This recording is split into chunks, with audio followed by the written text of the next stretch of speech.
Hey guys, welcome to a brand new video to the channel. In this video, we're going to look at the recent released 110 crafting skilling method of Starbloom crafting.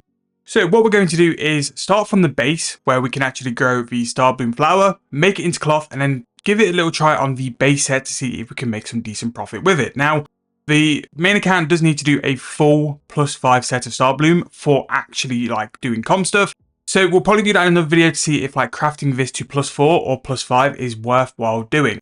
Now, different to the staffs and also the fletching stuff, you can actually buy Starbloom in a +1, 2, 3, and 4, not just the final effects as well. So very similar to how the smithing set is done, the armors seem to be done completely different to how the weapons are. So you can actually make them to a +4 or +5 and then sell them on. Normally with the smithing armors, the +4s sell incredibly well, because people can get most XP transforming them into a +5 and then get the XP on top of that, turning the +5 into burial. So what we're going to do is basically buy a Starbloom flower seed, turn it into the flowers, see what the profit's like, if it's worth using a sort of instant growth potion with it, and then we'll go to the crafting guild and have a little bit of a trip and see how we can do in terms of profit. So hopefully starting from the base towards the first base set of process as well to show you guys if it's decent money, and I think as well it's going to be some pretty good money involved in this as well.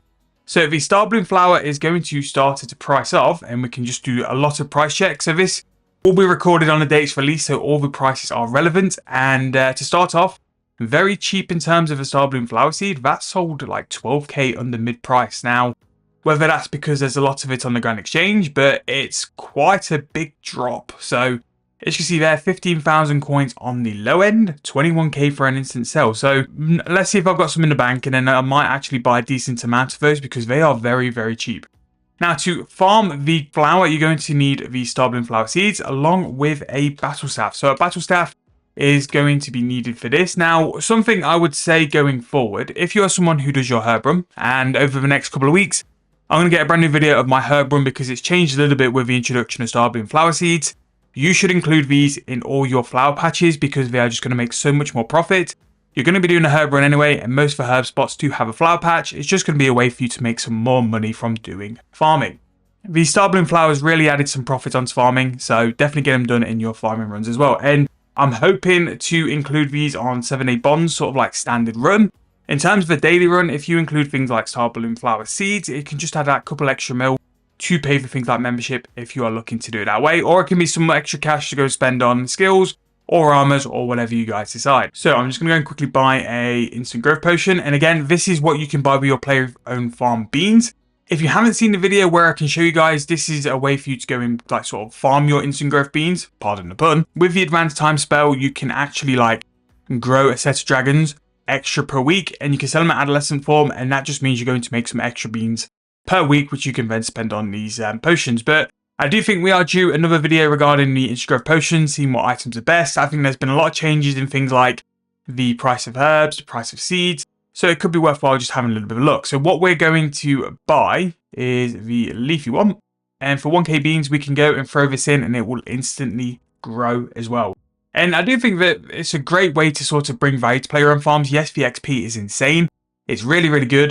But also these rewards, the instant growth potions, can mean you can get a profit out of it as well. And one of the videos I did a long time ago was actually going for a player-owned farm walkthrough. It actually went surprisingly well after a couple of weeks, and the algorithm picked it up. So I am debating on escaping free to play whether we go and have a bit of a stint of player-owned farm for 2 weeks, and I put more detail into that, and we kind of start that series again, because I did the first video, and then because it didn't get too much traction, I didn't continue it, which I'm a bit sad about because it actually has picked up so much now. But maybe we can go and try that again. But we are here to check out these Starbloom flowers. So you always get 12 Starbloom flowers for your harvest. So we have just turned, let's just call it 25k into 250k. Now the interesting point will be is if these Starbloom flowers actually do sell for this price. So we'll go to the Grand Exchange again really quickly and just see if these Starbloom flowers do sell for that price. And if they do, it's a very big turnaround. So you're going to make 220k per patch you're going to farm. So if we look for the flower, what price is that going to sell for? So again, is that over mid? Yes, that's over mid price. So that's a good 3k over mid. So you've got the seeds, which are going incredibly cheap, and then you've got the Starbloom flowers itself going incredibly high. Now to make the cloth, you're going to turn 2 Starbloom flowers into the cloth. So really the cloth needs to be around 50k. If it's more than 50k, it's profitable, it's worthwhile turning into.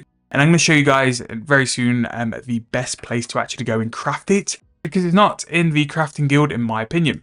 So 74k for its actual like grand exchange price, which is not too bad at all.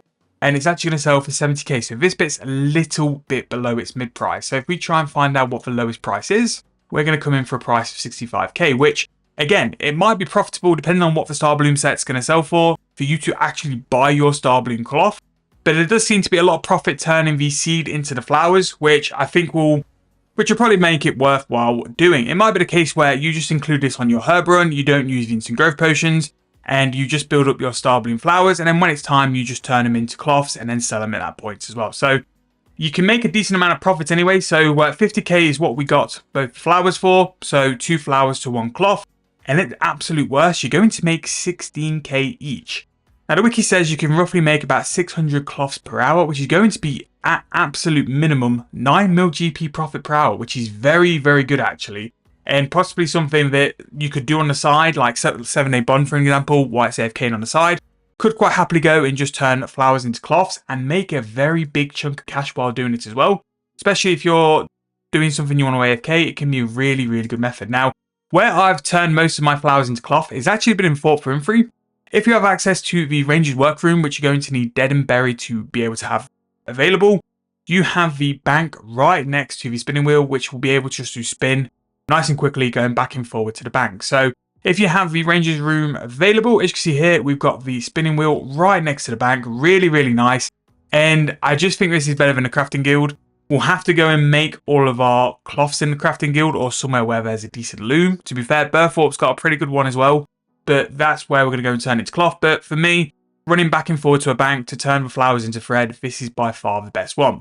Now, although you're going to make a lot of GP turning the flowers into thread, the XP really isn't going to be anything too special. So you kind of take a hit really because you're going to be making so much more GP as opposed to the XP. Now, we're going to go quickly travel over to the crafting guild because I think that's the best place to it, because we're going to be using the crafting guild's table to actually go and make the Starbloom armor. So now we are in the crafting guild. I have the bank chest, but when I do this on like 7-day bond or another account, I don't. So I don't know if this is something which you get from 110 crafting or whatever, but it's not something which is available and I don't know why. If you guys know why, just make sure to drop it down in those comments and let everyone else know. But I do think that the 4-for-3 is the better place to go and spin. Anyway, so you take your thread, turn it into cloth via access of the loom. And then once you have enough of your cloth, that's when you go to the design pattern table to then pick out what you want to do. Now, we're going to actually do a little bit of a project. We're going to go and do a full base set of the Starbloom armor. And really, what I'm doing this for is I need to do it for Completionescape.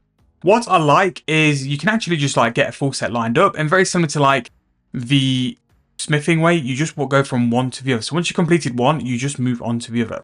Now, luckily for me, on day of release of crafting, I made quite a lot of cloth, which I forgot to sell. So I missed out on a lot of money there, which you should never do. Always sell on day of release because normally you will make a lot of money before it all crashes down. And to be fair, on the day of release for crafting, 7-day bond made a small fortune, which will be included in its latest videos to get it back up to track, which should be out some point over the next week. I need to just jump in and just make sure it's done. Now, you're going to need some thread for this, but what I generally do is just use my crafting cape because that actually counts as thread. If you've also got the crafting outfit as well, make sure to do it during this part because this is when the part you can get a lot more XP. But if I just go to the player-owned house and grab the crafting cape, wherever it is. So yeah, once you've got the thread, just go to the drafting table, and then this is where you're going to create the Starbloom armor. Now, you can do Starbloom armor for level 100 crafting, and I know that's a little bit steep in terms of what we're doing for a moneymaker. Normally do things like a lot lower level or mid-level, which we will be doing more mid-level videos. In fact, I've got 1 or 2 crafting ones to come out very, very soon to train your crafting up to this level. But once you're at level 100, then you can do Starbloom armor. Now, between 100 and 110, you have varying levels of succession, like whether you're going to be successful or whether you're going to have an issue. As you can see here with that, that was a miscut, so you just click to avoid it.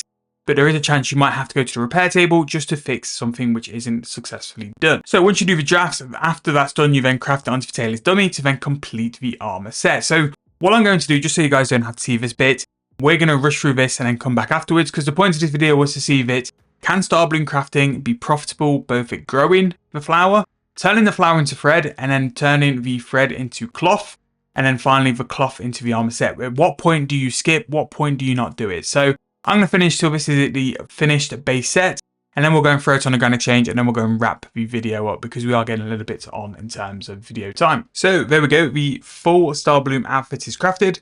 Now with this Starbloom outfit, Jagex has done something quite weird. You now have the ability to turn these into full sets from +1 all the way up to +5 as well. So I don't know if they've done this with Elder Rune. They actually have. So yeah, all these sort of sets you can turn into Burial or Martial or whatever you want to call it, where you can turn +5 into XP. You can sell them in sets. Now, just for the convenience of this video, I'm going to sell this in sets, but there can be a chance that you can either make more money selling them individually or money from selling them into sets. Now, sometimes buying the items individually and turning them into sets is a very good way to make some profit, but it's always worth checking out as well. Now, I just need to find out where it is for us to change. Right, so there we go. Exchange for a Starbloom set, and I'm going to throw that on a Grand Exchange. So to make this set, we actually use 12 pieces of cloth. So if we can sell that anywhere near that price, which I didn't think we would have made quite a bit of profit from actually just doing crafting. If I could sell this for around 800k, that would be pretty good. And this is the problem with things which are so niche and putting them into sets. Quite often, you're not going to really sell them for that kind of price. So we'll just we'll take it out and just change it into normal pieces. I'll just sell all the pieces on their own. So I'm just going to throw the cash into the bank just so we can have a proper value, right? So I don't have to use my maths more than anything. And yeah, let's see if we can get these sold. Again, this is such a niche item where I don't think people will buy a base set. So it might be the case where people are only going to buy a +4, which I'm going to save that for another video, because what I'll probably do is make a +4 set, make a +5 set, and see which ones make more profit. So going off Grand Exchange value, you're roughly going to make 200k per set on a set of Starbloom, and I don't really want to insta-sell it because it's not really going to go and give the decent price. So we'll just wrap it up in a video here that if we're going to make Starbloom pieces, make them into a +4, +5, that's what people will buy, and that's what you get the most value from. If you're going to look at the whole Starbloom process though, growing them still is very good.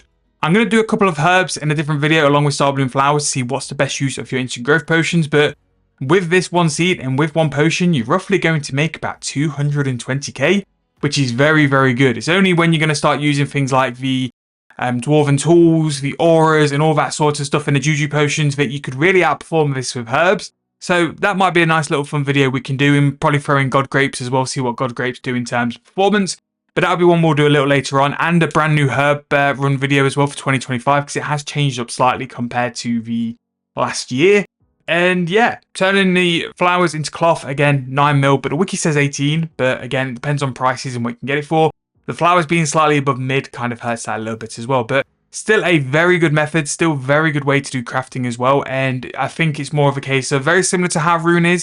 It's +4 and +5, which sell when you're actually using to do it. But that'll be another video for Big Meep to take on a little bit later on. He's going to go return to do some divination now to start paying out memory dowser off. But thank you guys so much for watching. Hope you guys enjoyed. I'll see you guys very soon in the next video.